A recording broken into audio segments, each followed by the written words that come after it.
My children never felt safe when we were homeless. And I think that they would play and try to be normal children, but I felt like I was not worth anything. I felt worthless as a mom. We were sometimes in the car, sometimes in hotels. I was assaulted 3 times. I was just always in fear, not sure where I was going to be, not sure what I should do. And Cheyenne started screaming, I want to go home. I'm like, Cheyenne, we don't have a home right now. So then we end up, that's really sad.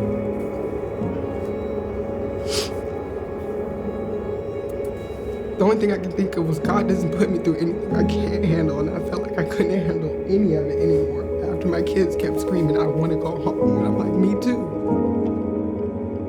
3 months after I got hired on at my current job, they told me that I made too much, so they were cutting my food stamps.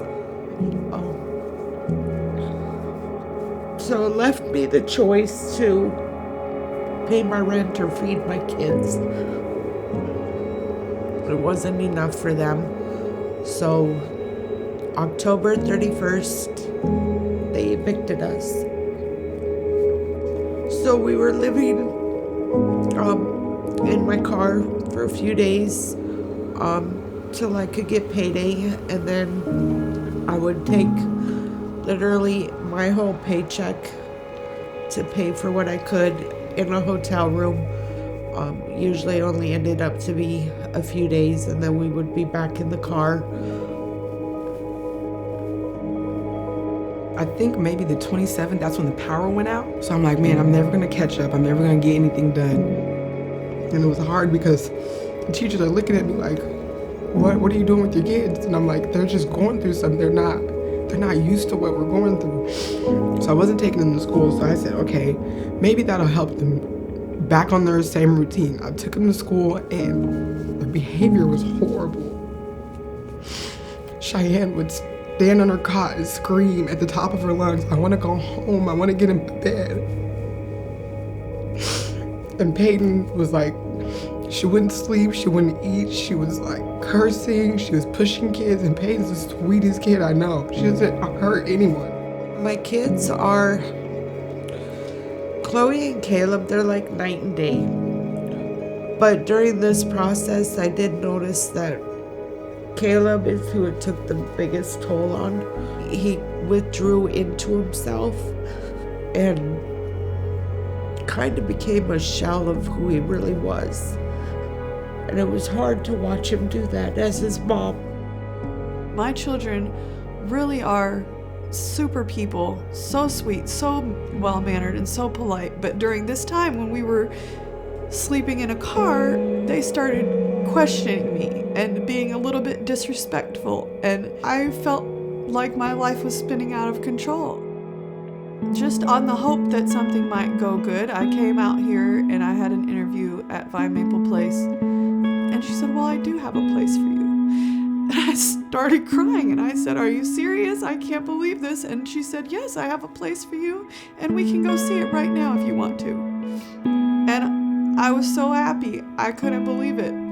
Got accepted into the program that day. Was able to move my kids out of the car into a 2-bedroom apartment for once. Like I felt the weight leave my shoulders the minute I walked through the door.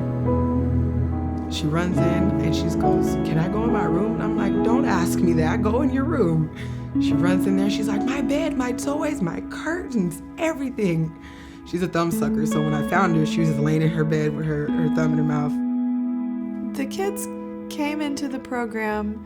They were a little bit slower to open up than they usually are. Once they decided that these were good people, they started to play more. They started to see that the community that we were in wasn't dangerous.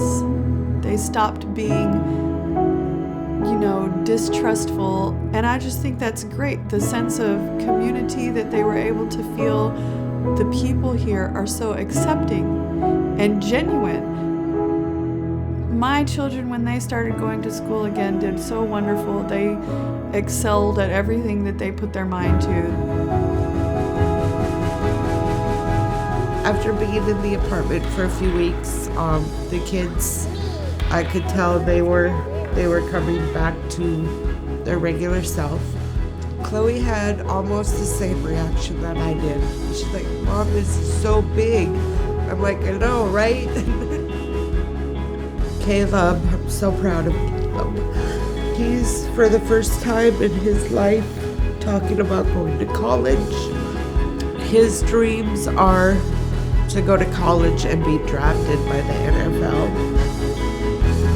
Now that we're all stable in our apartment, my kids, I'm very hopeful for them. I do feel stable, and I feel like now I can focus on making steps towards my success. Without Vine Maple Place, it wouldn't have been possible. We would have still been out there. There's not enough thank yous that I could give. Everything you guys do helps everyone. Maybe we're not exactly all the way healed, but being able to come here and have a support system, knowing that we have hope for the future, is the most important thing to the healing process.